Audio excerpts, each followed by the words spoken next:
Next 9 news में आपका बहुत बहुत स्वागत है। मैं हूं आपके साथ अबरारुल हक रहमानी।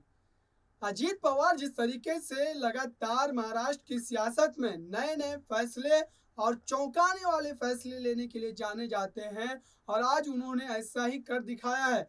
जहां अजीत पवार अचानक से आज एकनाथ शिंदे सरकार के मंत्रिमंडल विस्तार के उस कार्यक्रम में पहुंच गए, और उनके पहुंचने से जो सबसे ज्यादा दुखी है आज महाराष्ट्र में, उसका नाम है सुप्रिया सुले, जो कि शरद पवार की बेटी है और महाराष्ट्र की सांसद भी हैं। वो महाराष्ट्र से सांसद होने के नाते जब वो महाराष्ट्र की समस्याओं को लेकर के संसद भवन में लोकसभा में जब गरजती हैं, तो तमाम नेता उनकी तरफ तवज्जो से उनकी बातों को सुनते हैं। लेकिन अब उन्होंने अजीत पवार को लेकर के बड़ा बयान दे दिया है। ऐसा सूत्रों के हवाले से बताया जा रहा है कि उन्होंने अजीत पवार को लेकर के ऐसा बयान दिया है जिसको लेकर के अजीत पवार हो सकता है पार्टी तक की जो सदस्यता है उससे खुद को अलग कर सकते हैं, यानी कि पार्टी को छोड़ सकते हैं।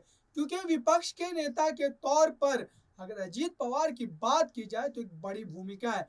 अब ये कैसे मान सकते हैं कि एक ऐसा नेता जो पिछली सरकार में उप मुख्यमंत्री रहा होगा, आपको बताएं कि एमवीए गठबंधन की जो सरकार थी उसमें अजीत पवार उप मुख्यमंत्री के तौर पर अपना कार्यभार जो है वो संभाले हुए थे, और उसी सरकार को गिराने के बाद आज एकनाथ शिंदे की सरकार बनी 1 महीने पहले, 40 दिन पहले, और आज जब उस सरकार के मंत्रिमंडल विस्तार का कार्यक्रम हो रहा था, उस कार्यक्रम में अजीत पवार कुर्सी पर बैठे नजर आए। ये तस्वीर जो थी शरद पवार और सुप्रिया सुले दोनों को चुभ रही थी, लेकिन अब तक शरद पवार ने तो अपनी चुप्पी नहीं तोड़ी है, लेकिन सुप्रिया सुले इस पर चुप कहाँ रहने वाली थी। उन्होंने खुल करके बयान दिया है कि अजीत पवार जिस तरीके से लगातार पार्टी के खिलाफ कार्यों में मुलविस रहे हैं, तो कहीं ना कहीं पार्टी को उनके खिलाफ कोई बड़ा एक्शन लेने के बारे में विचार विमर्श जरूर करना चाहिए। उन्होंने साथ ही ये सवाल भी दाग दिए कि कोई ऐसा नेता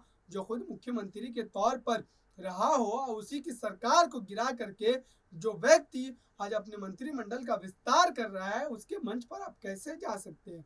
आपको बताएं कि अजीत पवार का ये जो मामला है नया नहीं। अजीत पवार लगातार इसी तरीके से, अगर बात करें महाराष्ट्र विधानसभा के बाद जो नतीजों का ऐलान हुआ, उसके बाद सरकार को लेकर के जो गहमा गहमी चल रही थी, उस समय भी अजीत पवार ने एक चौंकाने वाला और शरद पवार के लिए एक बड़ा टेंशन वाला कदम जो है वो उठा लिया था। उन्होंने देवेंद्र फडणवीस के साथ जा करके राज्यपाल कोश्यारी से मिलने के बाद उप मुख्यमंत्री के तौर पर शपथ लिया, और देवेंद्र फडणवीस ने मुख्यमंत्री की शपथ ली थी।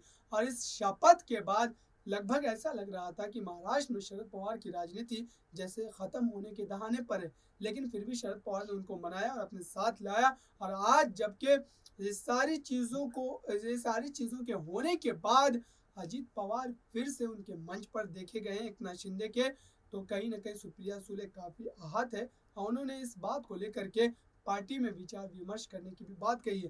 फिलहाल के लिए इतना इस रिपोर्ट में। देखते रहिए ताज़ा तरीन खबरों के लिए नेक्स्ट 9 न्यूज को। धन्यवाद।